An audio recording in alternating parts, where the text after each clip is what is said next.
Man, it's a tough day if you wake up, go log into your brokerage account. First thing is something like this.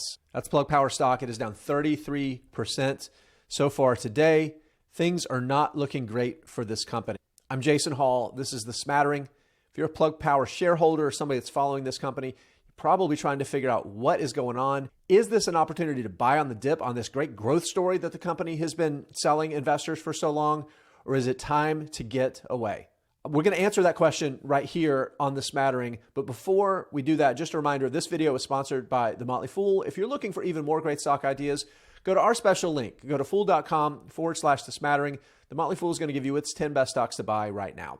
So what exactly is going on that's got Plug Power stock down so much? So the short version, you got the company filing its 10Q. So companies do a lot of things. They issue press releases, they release presentations, they go to symposiums, they go to conferences, and they present all this stuff. Tremendous amount of that is marketing, right? They want to sell the story. They want to put their business in the best light they possibly can for investors and potential customers. Management's got an obligation to do that. That's what they're supposed to do. Now, the other kind of document you have are your SEC filings, okay? These are not marketing documents. They're required to, when any material change or information they're communicating to the market, they have to file that. The big ones, the 10K, your annual report, your S1, your initial filing before you even IPO, and then your 10Qs, those are the big ones where you're disclosing your financial results, you're disclosing your balance sheet, you're disclosing material risks, and you have to just lay it out there. These are disclosures. You no longer get to put the spin and put the focus on making your business look like it's in its best light.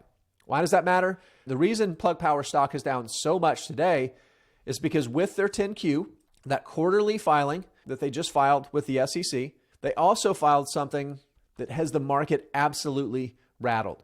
The common term for it is a going concern notice. I wanted to highlight this specific section right here, and I'm just going to highlight the end of it. So basically what the company is saying is that its existing balance sheet will not be sufficient to fund its operation through the next 12 months from the date of issuance of this quarterly report. The company is saying that we have less than a year of capital available to us. Our working capital is a serious concern. They break it down here. So their cash, 111 million of that is unrestricted cash. They can do what they want to with it. 226 million is restricted cash. It's tied to maybe covenants of debt or some other agreement they have with some other creditor where they can't just spend that cash. They have to keep it or they'll be in violation of some other sort of covenant. They've also got a little bit of money and available for sale securities and equity securities. Some of that might be things like treasuries or other investments they've made that's, call it $450, $460 million in round figures. What they're saying, this is not going to be enough to fund the next year. Okay? Now, here's another thing that they point out, because this shouldn't be a big surprise, people. This shouldn't be a big surprise. This is a company that has an accumulated deficit of $3.8 billion. That means over its history, it has accumulated $3.8 billion in losses. Usually, companies, they have accumulated earnings when they've been around that long. I'm not trying to pile on. I know there's a lot of people that are going to see this and it looks like I'm dunking or doing a touchdown dance here, and that's not what I'm doing. I've been trying to caution investors about Plug Power for a very long time because of the simple reality that this is a company in more than 20 years of existence has never made a single dime. They've never generated positive cash flow in a single year, not even a single quarter, much less a single year. They've come to close to break even a couple of quarters there, but they've never made money. I'm going to illustrate that in just a minute. But I want to go back to the idea about selling the story, because that's something that Plug Power has been exceptionally good at.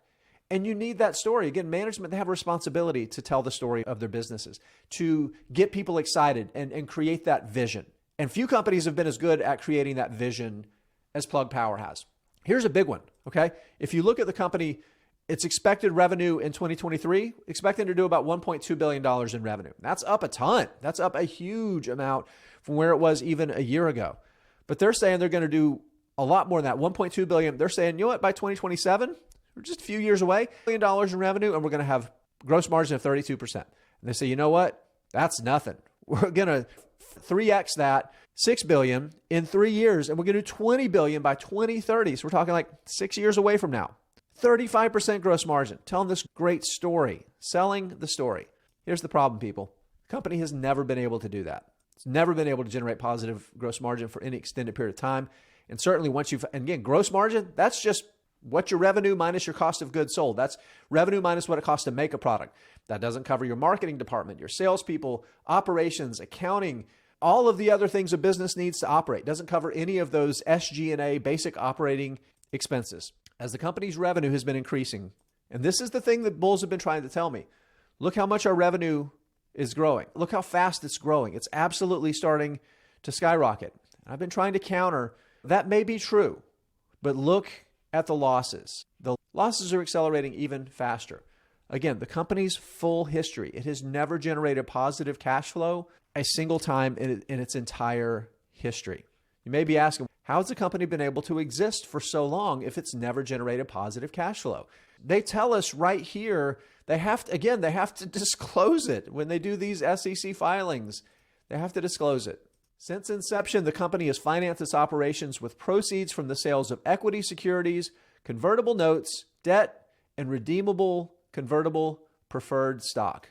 They have financed the operations of their business off of you, the shareholder. Some debt holders, convertible notes. Let's talk about the hype cycle for this business. I think this is a really important story to tell.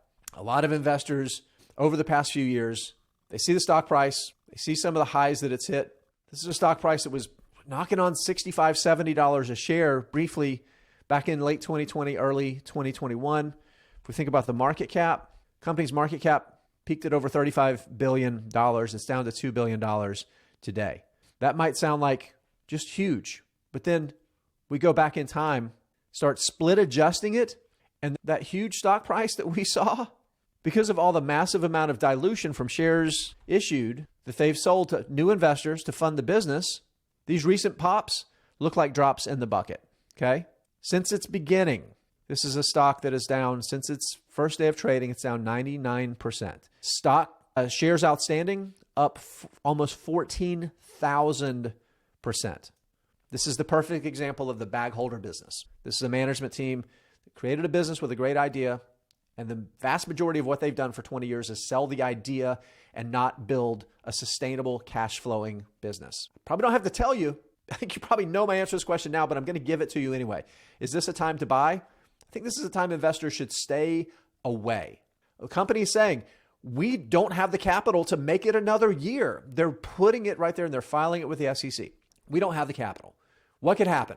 Worst case scenario, bankruptcy, liquidation. They sell off the business for parts. What does that mean for you, the shareholder? You're last in line. You know who stands in front of you?